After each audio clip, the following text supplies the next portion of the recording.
You all set? Yeah, I'm good. Well, Mario, I guess, a lot of times when we talk about Baylor, people think about the offense, but what do you see from their defense when you've been taking a look at them so far?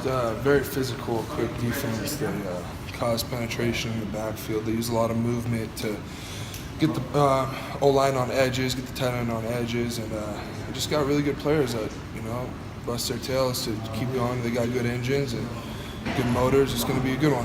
With speaking of that, I'm turning it on a little bit for you. But Jake Rowe, lines up next to you sometimes. Yeah. He's a guy from Phoenix, and he's had to go through some stuff injury-wise this year. What stands out to you about Jake? Man, you see him, you would think, no way this guy could block people. Stand out 10, but he's got a chip on his shoulder. He's feisty, and he just gets after it, and he doesn't care about his size, and he'll scrap. He's a little dog in there. He's scrapping. It's big. He's a smart guy too. He's a smart guy that it's fun to play next to. The whole tight end group is fun to play next to. But Jake's taking it in that he's undersized, like 215, 20 pounds or whatever. But he gets after those 300-pound guys. He does not care, and that fires us up as an O-line. It motivates us. I know it was a couple weeks ago we haven't got a chance to talk to you. How disappointing was it for the line, I guess, and for the team to not be able to punch it into the goal line there against Air Force? It was huge, and as an O-line, we're really disappointed to put that on ourselves. It doesn't matter if they got 20 guys on the line. We got to get 6 inches. We got to get it in, So we were definitely disappointed about that, and that's just something we got to work on to get better. Make sure when this bowl game comes up that doesn't happen to us again. Having to have much time between that game and your next game, has that kind of fueled you guys, or had you guys ready to get out there and play again? It's definitely motivated us. We still have that dirty taste in our mouth, and there's nothing better, to cure that dirty taste and to go out there December 27th and just dominate and get that W. When you heard Baylor, what was the first thing you thought of when you got to play? Let's go, Big 12 team. Let's go. We're just that little Boise State team that's going to go in there, and we're going to, bust our tails. The rest of the time we have here, get ready for them, and it's going to be a great. It's going to be a great matchup. It's going to be a great opportunity for us as a program. Just put our names out there. They're a Big 12 power program, and beginning of the year they were one of the most elite teams in the country. In the last 4 or 5 years, they've been great. So this is a good test for us as a program and as a team, and see what happens December 27th. Travis Averill, the guy on your line, someone that we don't maybe know as well. He's obviously a pretty quiet guy. What stands out to you, I guess, when someone mentions his name? He just works hard. He puts his head down, he goes to work, and he's really, he's fundamentally sound, and he's really athletic. He might not be the most vocal guy, but at the end of the day, he puts his head down, he goes to work, and that's all we can ask of him is O-line. And this last, 4 years, he's became one of my best friends. I'll probably be going to his wedding soon whenever he decides to get married, and he's just a really good guy. A really good guy, a really good dad, and you can't really ask much more of Travis. Huff keeps saying he's a funny guy, but we don't always see it. Is he the funniest guy? I don't know about funniest, but he is a funny guy. He makes us laugh. Everybody in that room puts a smile on each other's face. That's what makes it so great about coming in here. That's going to be probably one of the main things I miss about this team is just that group of 17 guys we have in the O-line room. I love every single one of them, all for different reasons. And it's going to be, it's going to suck when we leave, but we're just trying to enjoy these last couple weeks together and, go out with a bang.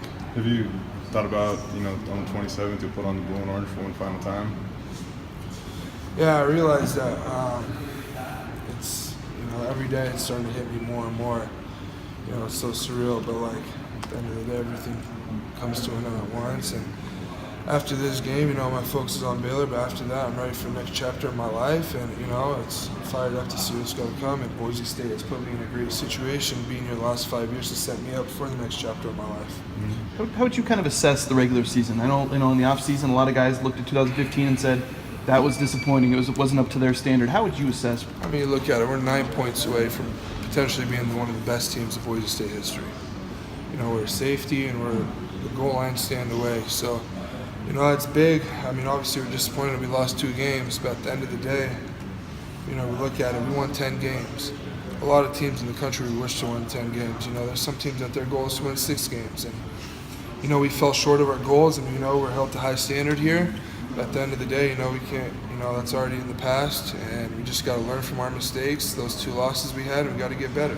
Do you put stock into momentum carrying over from a bowl game? When you play a bowl game, your next game's 8-9 months later. Oh, but that doesn't matter. You springboard yourself into spring ball, fall camp, summer, all that. You know, that's huge. This is the biggest game of the season. You know, every game's big, but since it's our next game, it's our last game. This bowl game is the biggest game of the season. We're playing a great opponent. We have a great opportunity to go out there and just showcase our talents and, you know, get that taste out of our mouth. But I said, you know, that loss to Air Force was huge, so this is going to be big for us. In the bowl games, a lot they talk about momentum and focus and that kind of stuff for teams coming into bowl games. Baylor's lost 6 in a row, but I mean, they obviously had one more game with their old coaching staff. How do you kind of look at what their mindset? I mean, a lot of people think they might come in, you know, fired up for this one. Some think they might be. I'll tell you next year. Tell you one thing: you can't sleep on them. That is, you know, that's a power team. You know, that's a power program. They've been one of the most elite teams in the country. They can play with anybody. They play in a great conference. I mean, you can't sleep on them. You know, we got to worry about ourselves and make sure that we bring the energy that we need to bring day in and day out at practice. You know, when we go out there practicing at 3 o'clock, we got to be fired up. You know, it doesn't matter. I don't care if they lost all 12 games. You know, they wouldn't be in the bowl game, but they're capable of winning. I think you saw the stat or whatnot. Pro Football Focus, you know, rated your group as one of the top pass blocking units in the country this season. I mean, 12 games under your belt. How fun was it just to kind of try to come together with those 5 guys and have success? It was big. I mean, last year it was it was a pretty similar group other than Marcus and, you know, Archie played a lot for Reese. I mean, we made an emphasis. Brett got hit way too much last year. I mean, I look back and he was on his butt way too many times, on his back way too many times. So we made an emphasis of that.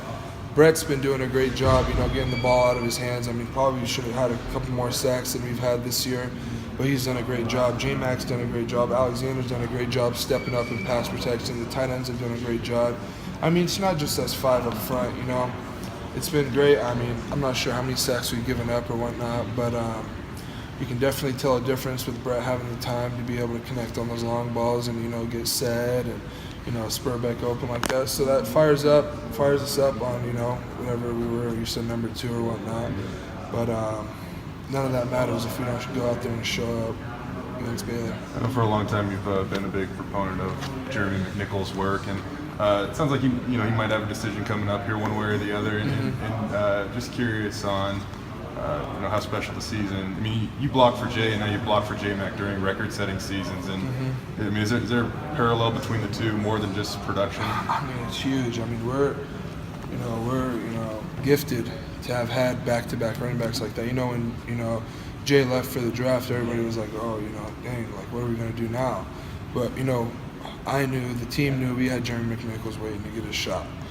And that's just huge. I mean, both of them fire us up. They make us a better team. They make us a better O-line. You know, we watch them run over somebody, and that could do nothing but motivate you. He weighs 210 pounds or whatnot, and, seeing him run over somebody that's 300 pounds or whatever it is, run over a safety and just go for 70, that fires us up. And, yeah, he's got a decision to make, and, I haven't really talked too much about that, but that's on his own. And, whatever that decision is, I'll fully support him, whether he wants to come back, he wants to leave, and, that's all up to him. So, yeah. Kind of a more fun one. Do you have any Christmas memories that stand out growing up or anything? Leighton pointed out the fact that he got like something like a hat, like a raccoon tail on or something. Not really. I mean, just hanging out with the family, man. I mean, just being with the family is the only memories I really care about, Yeah, gifts are all nice, but at the end of the day, the best gift is having your family.